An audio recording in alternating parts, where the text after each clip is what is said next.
Olá, estamos chegando para o nosso programa Viver com Saúde, o nosso programa que tem o oferecimento da Unimed Erechim.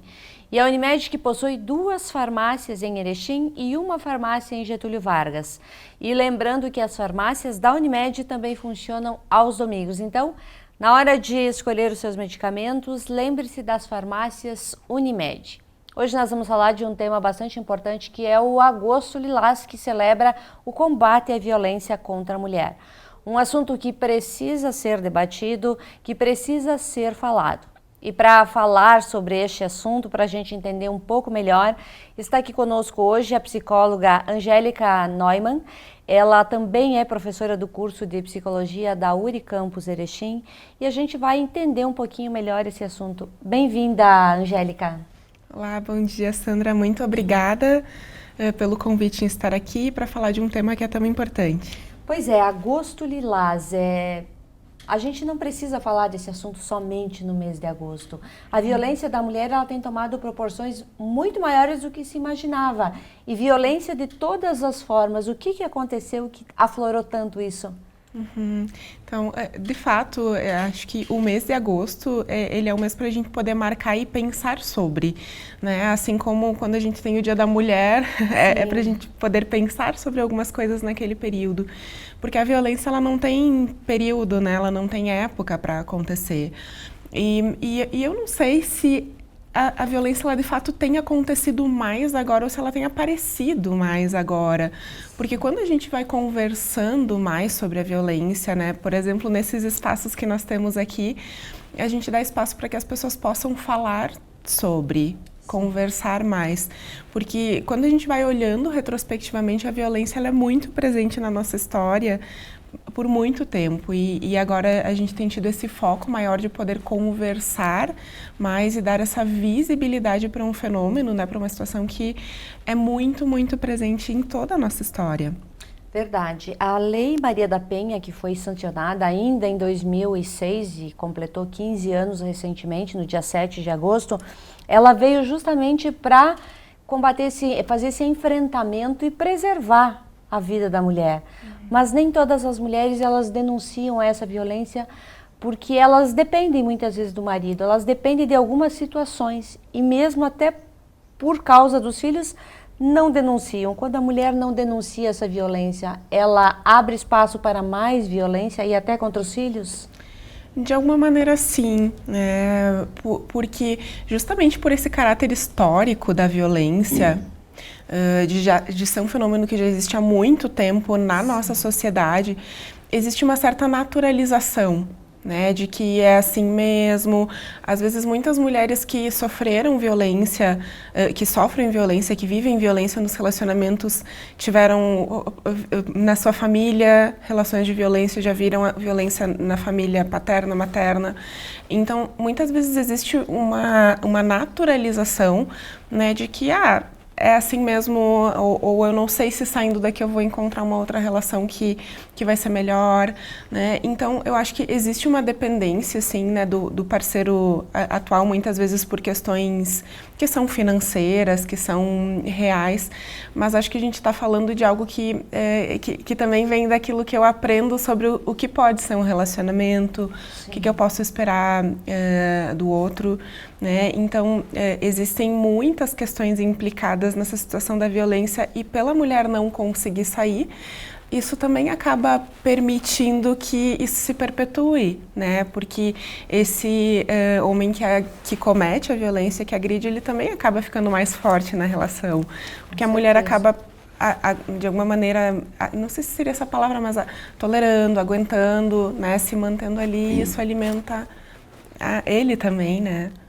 O que faz um casal jovem que acabou de formar uma família, constituir uma família, que tinha um namoro tranquilo, um namoro cheio de carinho, cheio de trocas, e de repente quando os dois se unem, as brigas começam e a agressão começa.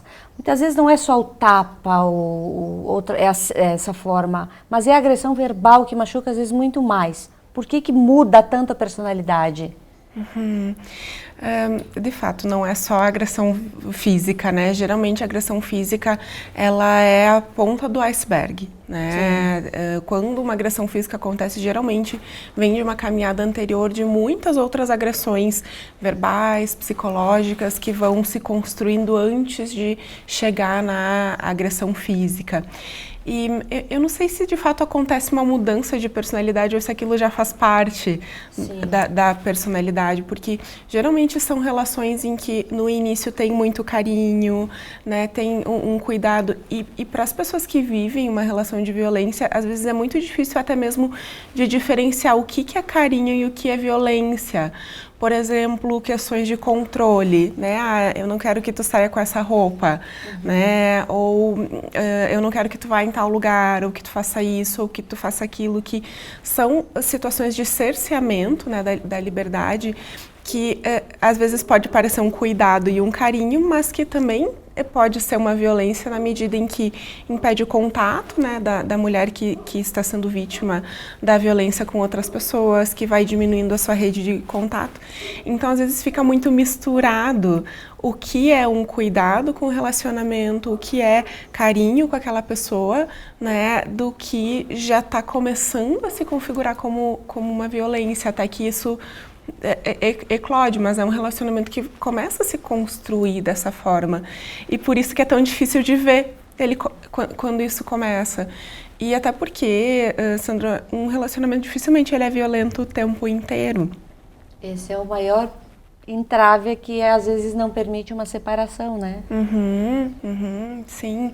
Nós temos, inclusive, o que a gente entende que é como se fosse um ciclo da violência, né? Porque quando acontece um pico de agressão, né, onde tem uma violência física, ou até mesmo um pico de agressão psicológica, assim, com muitos xingamentos, com muitas desqualificações, em que chega no cúmulo e a mulher não quer mais, né?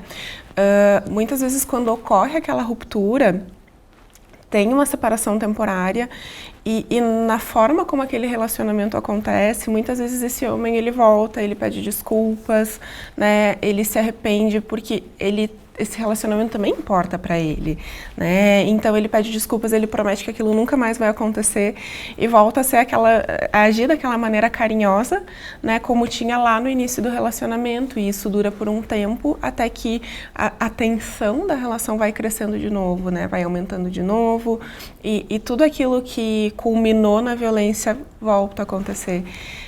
Então é muito difícil, porque as mulheres que vivem situações de violência dizem eu gosto dele quando ele está desta forma. Pois é. Né? Então, por isso que é tão confuso.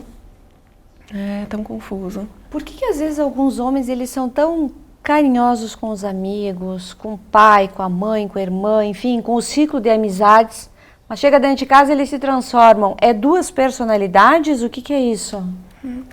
Não, acho que não são duas personalidades, tudo faz parte da mesma personalidade daquela pessoa, né? Acontece algo que é naquela relação, né? Na maneira como aquele relacionamento se construiu, até porque, Sandra, são fenômenos que são muito complexos, né? Mas aquilo que a gente estava conversando lá no começo, de existir uma cultura e desse ser uma situação que é muito histórica, né? A gente vê muitas famílias e tradicionalmente, às vezes, o que é o lugar do homem, né? Como a pessoa que provê, como a pessoa que precisa ter o domínio da casa, né? Como representações de que em casa é assim, né? E que fora é de um outro jeito. Então, às vezes não significa que são duas personalidades, mas que se constrói que o papel do homem em casa é desta forma e que fora de casa é de outra forma, né? Então, e aí isso vai se repetindo, e isso vai sendo ensinado aos filhos, né? Que muitas vezes vão vendo essa relação também, vão aprendendo esses modelos. A gente traz muita memória dos nossos pais, muitas coisas são culturais que acontecem na vida da gente. Por exemplo, pode ser que alguém chegue e diga, minha mãe apanhava, então é normal eu apanhar também, porque cresceu vendo aquele ciclo de violência. É possível mudar essa realidade? Porque pode parecer uma coisa absurda, mas isso acontece muito. Sim, acontece, né? Acontece porque as pessoas às vezes estão imersas em relações que são assim, né? Em que aprenderam que era assim, que a mãe suportou um relacionamento assim, às vezes outras pessoas da família também. Então, às vezes é muito natural aprender que é assim. Né? Ou medo, a gente tem medo do desconhecido, né? Todo mundo tem medo do que não conhece. Então, o que vai acontecer se eu sair dessa relação que eu não sei o que vai acontecer depois? Então, isso tudo torna muito difícil o rompimento com uma relação que é violenta, mas é possível sim romper. Né? É possível, a gente vê muitas mulheres que saem dessas relações, né? E eu acho que para poder fazer isso, o primeiro passo é se dar conta, né? É poder entender essa relação, é poder parar e pensar e entender, essa relação que eu estou vivendo, né, é uma relação que tem violência, né? Porque sem se dar conta do que está acontecendo, fica muito difícil sair de uma situação, né? Então, acho que o primeiro passo é, de fato, poder perceber que relação é essa, né? Como é que ela está acontecendo. Quando um homem agride uma mulher na frente dos filhos, isso causa um trauma psicológico muito grande e às vezes irreversível na vida daquele pequeno ser que ele vai levar para a vida toda. O agressor se dá conta do que está fazendo com a criança, que às vezes é muito mais grave do que faz com a esposa? Provavelmente ele não se dá conta da dimensão, da gravidade disso, né? Porque se ele se desse conta da gravidade e do impacto, provavelmente ele não iria fazer desta forma, né? Na maior parte dos casos. Então, provavelmente são pessoas que não se dão conta do risco, da representação, do impacto que isso vai ter no futuro. Então, muitas vezes passa despercebido. E aí que formamos crianças, jovens, adultos agressivos também ou com qualquer transtorno de personalidade? Então, eu não gosto de pensar de uma maneira determinista, tá, Sandra? Certo. De que viveu isso, vai acontecer necessariamente aquilo, né? Eu acho que as pessoas têm muitas possibilidades de fazer escolhas diferentes ao longo da vida, né? E de passar por situações que são adversas e encontrar outras saídas. Então, eu vejo dessa forma, mas a gente não pode negar que, de alguma maneira, pode acontecer. Né? De alguma maneira pode acontecer, especialmente quando a gente pensa em crianças que são muito familiarizadas com contextos que são violentos, né? E que não têm outros modelos de relação, que não têm outras oportunidades, né? Então fica mais difícil tu aprender a agir diferente, né? Tu aprender a agir de uma maneira que seja diferente, se ninguém te ensina a agir de uma maneira que é diferente, né? Correto. Muito bem, nós estamos apresentando o nosso programa Viver com Saúde. Nós vamos fazer um breve intervalo comercial, mas a gente já volta para falar um pouquinho mais sobre esse assunto que é o Agosto Lilás, um mês de combate à violência. Então, não sai daí que a gente já retorna. Voltamos com o nosso programa Viver com Saúde. E hoje nós estamos falando um pouquinho sobre o Agosto Lilás, que é um mês que ele trata sobre a violência contra a mulher. E em tempos de pandemia a gente ouviu muito mais falar sobre violência, sobre agressões, sobre outras formas que ferem a mulher, que ferem a família, que destroem relacionamentos. E a gente precisa entender quais são esses gatilhos que são liberados para que a gente também, de repente, se esteja vivendo dentro de casa uma situação semelhante, às vezes nem percebe, fique um pouquinho mais atento. Porque pode acontecer, às vezes, a gente, pessoas esclarecidas, pessoas normais, estarem vivendo alguma situação, mas não se dá conta que aquilo é uma violência. A violência independe de nível socioeconômico, de escolaridade, né? Ela independe disso. A gente vê violência acontecendo em todos os níveis socioeconômicos, né? Em diferentes situações. Então, sim, ela pode acontecer independente, né?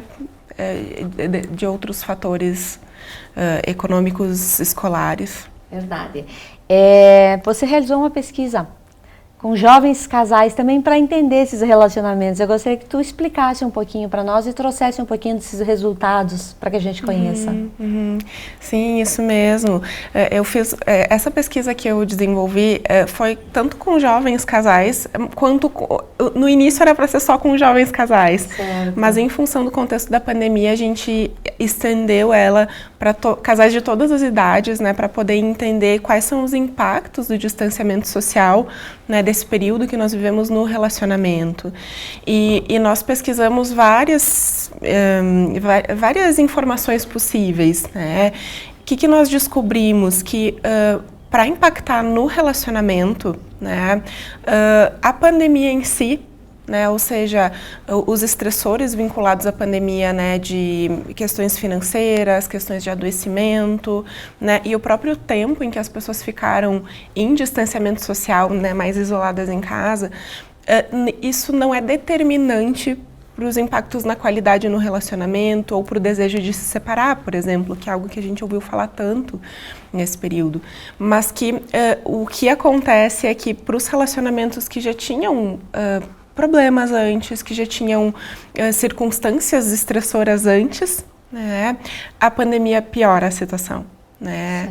A pandemia, de fato, piora bastante, porque se a gente for pensar, né, Sandra, nós perdemos muitas das nossas válvulas de escape, né? Amizades, não que nós perdemos, mas a gente tem um distanciamento de atividades que eram feitas antes, de espaços de lazer, de espaços que a gente entende como rede de apoio. Né?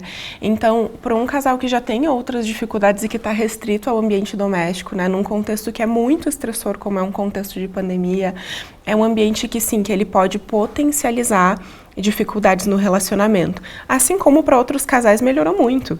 Né? Para outros casais melhoraram muito a relação nesse período. Então, a gente entendeu que esse contexto, ele amplifica, né, o que o relacionamento já apresentava antes, seja bom ou seja ruim, né? Correto. Quando o casal ele começa um relacionamento, ele precisa desse período de adaptação, de conhecimento, de entender. E às vezes é ali que acontecem algumas agressões. É possível consertar esses casais, uma terapia de casal, por exemplo, e resolver essas questões e haver o perdão? É possível, eu entendo que sim. Eu entendo que quando a motivação é possível, né? Que quando a motivação é possível, é muito difícil a gente mudar alguém que não quer ser mudado, né? A gente trabalhar e fazer uma modificação com alguém que absolutamente não quer ser mudado, né, Sandra? Mas quando as pessoas conseguem olhar para si mesmas e pensar, opa, eu não gosto disso que eu estou fazendo, né? Ou isso que a gente está vivendo não está legal, né? E conseguem se responsabilizar, então sempre é possível haver mudança, né? Então eu entendo que sim, eu acredito muito que as pessoas podem mudar, né? Que as pessoas podem ter mais qualidade de vida, que elas podem se desenvolver, mas para isso, né, precisa uma percepção, né, de que essa forma de se relacionar está trazendo prejuízos para a mulher, para os filhos e para o próprio homem, né? Porque o homem também acaba sofrendo de alguma maneira com essa forma de se relacionar, né? Quando existe todo esse afastamento, quando existe todo o distanciamento que a violência culmina. Então, essa percepção de que esse relacionamento não está bem, né, e de que eu quero uma relação diferente, é um motivador, né, para que se possa melhorar, né, mas é necessário desejo, né, é necessário querer.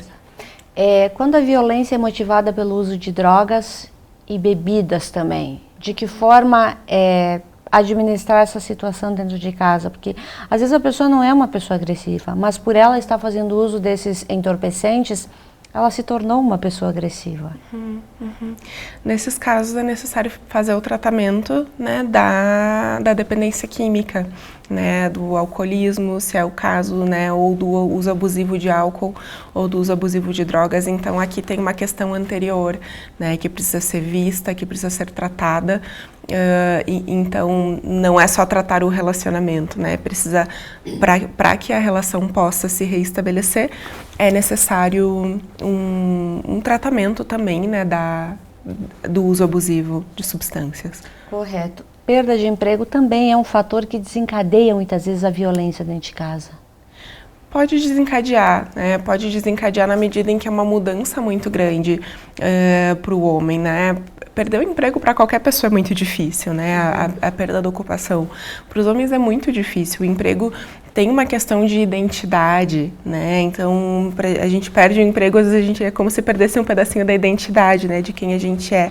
Então, isso é um estressor muito grande, isso impacta, deixa as pessoas muito mais vulneráveis, às vezes muito mais impacientes, o que acaba, por vezes, eclodindo, né, no relacionamento. Então, são situações, né, que de novo, eu acho que revelam problemas que já existiam antes, né, revelam situações que já existiam antes, mas que podem potencializar, né, situações que são violentas. Esse mês que a gente está falando e vai falar bastante sobre esse tema, que é a violência contra a mulher, ele também vem com um alerta que a gente precisa denunciar.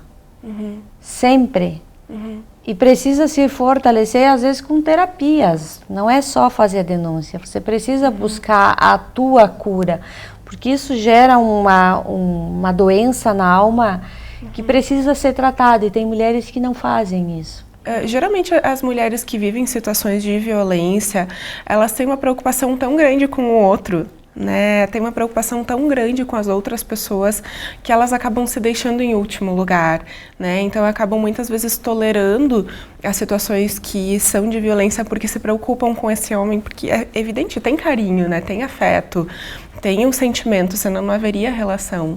Então, muitas vezes, ficam na relação para tentar auxiliar também esse homem, porque querem ajudá-lo ou querem ajudar os filhos. Então, acabam colocando todo mundo na frente delas, né? Então, geralmente, são mulheres que têm uma preocupação muito grande com o outro e que acabam até abrindo mão de si em alguns momentos para satisfazer, né, para deixar a outra pessoa feliz. Então, buscar ajuda, né, seja da maneira que for, seja com uma psicoterapia individual, seja, né, em trabalhos de grupos, seja em rede de apoio, seja buscando informações, né, na internet. Hoje a gente já tem para entender, é muito importante para que essa mulher ela possa entender que ela tem valor, né, e que ela pode ser respeitada, né, e merece ser respeitada, né, sendo quem ela é. Com certeza. Você é uma professora, uma estudiosa, uma pessoa que lida com essas situações de entender o ser humano diariamente, seja na universidade, seja no consultório ou seja através de livros. A mente humana, a nossa forma de se relacionar, ela mudou muito nos últimos tempos. E com a pandemia mudou muito mais ainda. O nosso psicológico, ele se transformou? Ele precisa ser lapidado para que a gente continue a viver com qualidade de vida? Eu acho que se transforma sempre, né? Nós estamos sempre nos transformando, né? Essa é uma grande característica da gente como ser humano e culturalmente a gente também vai se transformando, né? Por isso que quando a gente olha, por exemplo, uma geração de avós e de netos, às vezes existem diferenças culturais que são tão grandes, porque sim, as situações que são de uma geração, elas transformam, né? E isso não é uma coisa ruim, pelo contrário, né? Isso é uma coisa boa, a gente ter capacidade de se transformar, de se adaptar, de se adequar, porque isso é uma característica de saúde, né? Adaptação, flexibilidade são características de saúde emocional e super importantes num contexto que está sempre mudando também, né? Pois é, mas com esse mundo acelerado que a gente vive, nunca se ouviu falar tanto, por exemplo, em depressão, em ansiedade, enfim, outras patologias que surgiram aí com o advento até da pandemia, dessa vida acelerada que a gente vive. Chega um momento da vida que todos nós vamos precisar de um tratamento psicológico? Talvez. Há quem diga, Sandra, que a psicoterapia ela faz bem para todo mundo, que todo mundo deveria fazer terapia em algum momento. Certo. E eu entendo que a psicoterapia ela faz muito bem para, né, mas de novo, precisa ter motivação, né? Precisa querer, né? eu acho que a gente ainda precisa desmistificar um pouquinho a psicoterapia como sendo um espaço apenas para as pessoas que têm grandes problemas, né? Porque a psicoterapia é um espaço de conhecimento, né? Claro, de resolver situações que são difíceis, de fazer tratamentos, mas de se conhecer, né? De, inclusive, né, nós estamos falando de um contexto que às vezes é muito acelerado, de saber se o meu jeito de ser é um jeito mais acelerado ou se eu preciso parar, né? Porque isso é importante, que as pessoas possam conhecer os seus limites, as suas características, para poder fazer escolhas condizentes, né? Se eu sou uma pessoa mais acelerada, talvez eu não vou funcionar numa vida que é muito calma, mas se eu sou uma pessoa que é mais tranquila, né, que é importante poder fazer escolhas que me permitam ter essa vida que é mais tranquila, num contexto que cobra tanto esta aceleração. Então, poder entender, né, e respeitar as próprias diferenças individuais é muito importante, né, num momento em que estamos todos muito acelerados, né, e cada vez com as fronteiras mais invadidas, né, com celular, WhatsApp e redes sociais, né, como se a gente não tivesse mais, às vezes, o espaço doméstico, o espaço de casa reservado, né, então trabalho e casa, tá tudo muito misturado, né. É verdade, se misturou tudo e às vezes a gente tem um pouco de dificuldade de fazer essas separações. Qual é a tua dica, a tua orientação para todas nós mulheres, neste mês em que a gente fala muito de combate à violência contra a mulher? Você como uma profissional que estuda esse assunto. Olha, eu acredito que o que eu diria é se conheçam, né? Conheçam a si mesmas e busquem aquilo que seja necessário para lhe trazer paz, né? Para lhe fazer bem. Porque muitas vezes as mulheres são ensinadas também a cuidar dos outros, né? As mulheres são cuidadoras muitas vezes, não necessariamente por natureza, mas por serem ensinadas a, né? Então, poder cuidar de si, não só do outro, né? Poder pensar no que me faz bem, o que eu preciso, não como um egoísmo, né? Mas como realmente um cuidado, porque cuidar do outro é tão importante quanto cuidar de si. Quando a gente não cuida da gente, a gente também não consegue cuidar do outro de uma maneira que seja adequada, porque traz sofrimento. Com certeza, e bastante sofrimento. Angélica, obrigada por ter vindo até aqui para a gente falar desse assunto que é para que a gente reflita, repense às vezes as nossas atitudes, a nossa forma e que consiga olhar as nossas relações por um outro ângulo que é necessário, mesmo que seja um relacionamento saudável. É preciso fazer às vezes algumas ponderações. Obrigada por todas as tuas orientações e sucesso na sua profissão e que tenha muitos casos aí com resultados positivos. Muito obrigada, Sandra. Foi um prazer estar aqui. Obrigada.